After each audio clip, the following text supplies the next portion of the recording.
Hi, everyone. Welcome back to Beguiled by Books. Today, I am sharing with you some of my nonfiction book reads that I think should have been an article. Let's get started.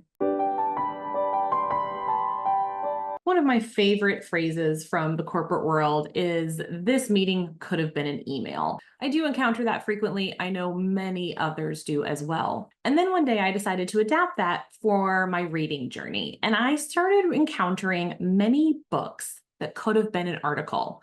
And in a couple cases, a book that could have been a tweet. That's a different story. But these books have tons of good information in them, but it's too drawn out. So there's nothing inherently wrong with these books. I can recommend some of them, absolutely. But they're the kind of books that maybe you listen to on double speed. They're the kind of books maybe you skim through instead of read in great detail and annotate along the way, because some of the material might be repetitious. And again, it really can be distilled into some key themes and bullet points rather than a 200 or 300 or longer page book. The first one is going to have to be, for me, The Happiness Advantage. I had to read this as part of a work book club type thing, and it's got maybe 6 or 8 themes or keys to happiness or something like that. I can't quite remember, but it was a platform that the author used to talk about his own accomplishments. It could have been a tweet. It could have been an article. It could have been a couple of 2-minute videos on Instagram or TikTok or something like that that would have sufficed. There was a lot of extra stuff in there to fill the pages, and it just didn't need to be there, unfortunately.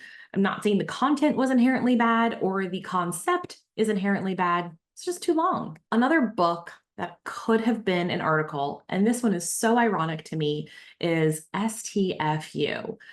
So this one is all about people who tend to bloviate and speak way too much when they don't need to, and they need to step back and listen. And the irony I found was that that book could have been an article. It was too long. It was a self-fulfilling prophecy. So I really liked the concept of the book. I like the author's writing style. It's very humorous and very self-deprecating in a lot of ways. But I did feel that this book could have been half as long, which would have constituted a slightly longer article, maybe an essay, something in that category, but not a 200-page book. Another book that could have been shortened or have been an article is the book called Measure What Matters. And again, this is really common that I'm seeing in the business and leadership space, but these books are too long and so many of them are the same. And a lot of this information is available for free on articles or on LinkedIn or something like that. The main component of Measure What Matters is, hey, if you're going to have metrics, make sure that they're metrics that are easily measurable and you manage to those metrics. It's a pretty straightforward concept. Don't think we needed a whole book dedicated to explaining that. Another book that could have been an article is a book called Radical Candor. This made the rounds a few years ago as this kind of like really leadership altering book. And imagine what happens if you're just candid with people. And imagine what happens if you speak clearly and you don't try and nest phrases and feelings inside of all of these other sentiments and things like that. You just spoke clearly and articulately. Did we need a whole book about that? I mean, I know we do because I work in the corporate world and I understand it, but it could have been an article. Didn't need to be that long. All of those sentiments didn't need to be couched in a bunch of other words. So again, a lot of these books are really ironic in that, where they preach brevity and they preach clarity, and then they're not. Another book that could have been an article is The Checklist Manifesto. Again, this one made the rounds a while ago as this great concept of how to get things done properly and effectively and build a process and be super efficient. And I love the concept, absolutely agree with the concept. Did not need to be a book.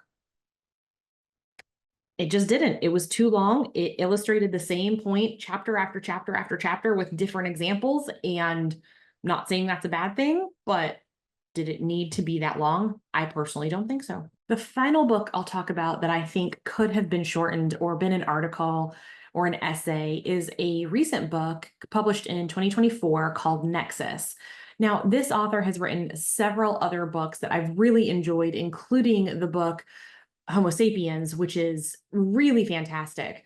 But Nexus is about AI and the revolution of AI and how that's going to change the face of the world. And again, really good content. I don't want to dismiss that excellent content, but it ended up being A, too long, and B, a bit alarmist. There were very big extremes. I talked about this in one of my reading wrap-ups, but it just quite a few big leaps.